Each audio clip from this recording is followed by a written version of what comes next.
Évangile de Jésus-Christ selon saint Marc. En ce temps-là, Jésus traversait la Galilée avec ses disciples, et il ne voulait pas qu'on le sache, car il enseignait ses disciples en leur disant « Le Fils de l'homme est livré aux mains des hommes. Ils le tueront, et 3 jours après sa mort, il ressuscitera. » Mais les disciples ne comprenaient pas ces paroles, et ils avaient peur de l'interroger.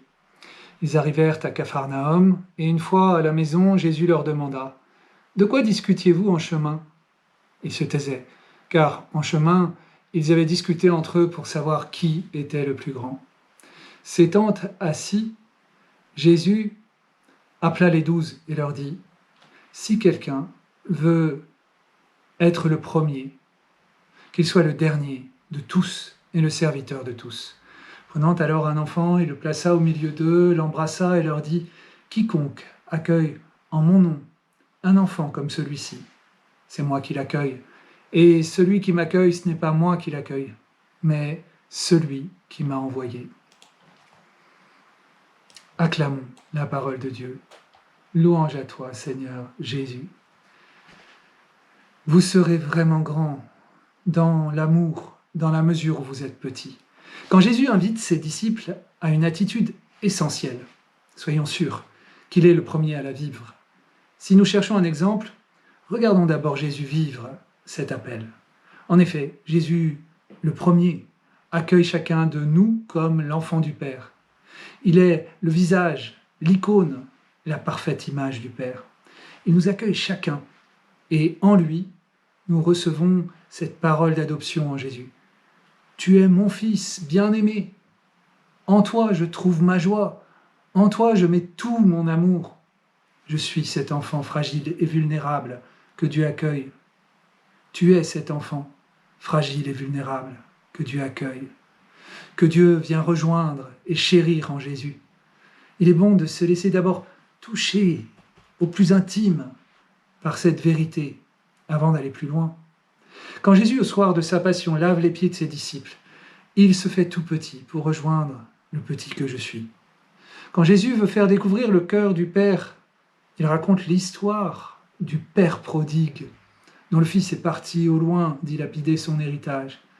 Le Père, chaque jour, guette son retour. Quand il le voit revenir au loin, il court vers son enfant, il se jette à son cou, il l'embrasse, il accueille son enfant bien-aimé, son petit. Jésus nous parle bien sûr ici de l'amour du Père pour chacun de nous, ses enfants. C'est dans la mesure où nous nous laissons vraiment bouleverser par cette tendresse et cette miséricorde du Père révélée en Jésus que nous pouvons changer dans nos relations les uns avec les autres pour lui ressembler.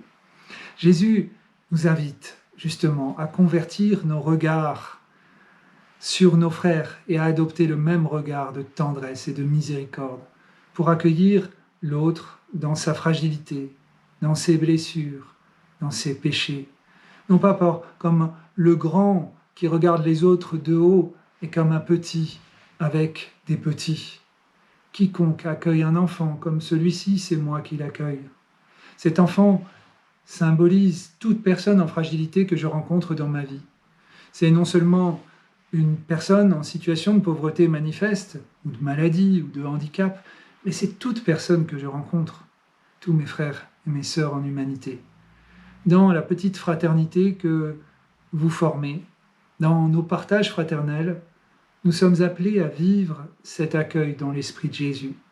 C'est là que se vit plus particulièrement la joie de l'Évangile, la véritable fraternité en Christ, quand on peut s'accueillir avec tendresse et miséricorde, comme on le fait avec un enfant vulnérable. Alors chacun peut grandir, guérir, s'épanouir, s'exposer au regard des autres sans peur d'être jugé de haut, sans peur d'être condamné, car nous sommes tous pauvres et fragiles. C'est cela qui se vit particulièrement dans l'accompagnement des personnes handicapées dans la communauté de l'Arche, fondée par Jean Vanier. Les plus petits, les plus vulnérables, font découvrir à tous que nous sommes aimables dans nos vulnérabilités, dans nos fragilités, On veut, sous l'esprit du monde, être grand, fort, invulnérable. On croit que c'est cela qui nous rend aimables. Mais c'est dans la mesure où nous sommes petits que l'on est grand dans l'amour. C'est encore ce que a si bien compris la petite Thérèse de Lisieux dans sa petite voix, où elle invite à être grand dans l'amour dans toutes les petites choses du quotidien, dans ces petits détails qu'on peut ne pas voir, et que bien souvent les autres ne voient pas. Dans nos rencontres missionnaires aussi, cet appel de Jésus est à vivre. Nous sommes envoyés par Jésus pour témoigner de son amour, par le service, le témoignage et l'invitation. Et c'est dans la mesure où nous acceptons d'être vulnérables dans ces rencontres que nous pouvons toucher les personnes au-delà de leur carapace, dans leur humanité fragile et blessée de bien des manières. Chacun de nous, dans cette rencontre, puissions-nous nous livrer en acceptant de pouvoir être blessés, moqués, rejetés comme Jésus. Ainsi, cet évangile peut se vivre des deux côtés de la rencontre, et non pas d'un seul. Il y a une véritable rencontre du Christ dans la mesure où il n'y a pas un grand et un petit, mais deux petits, deux fragiles, aimés de Dieu dans l'amour.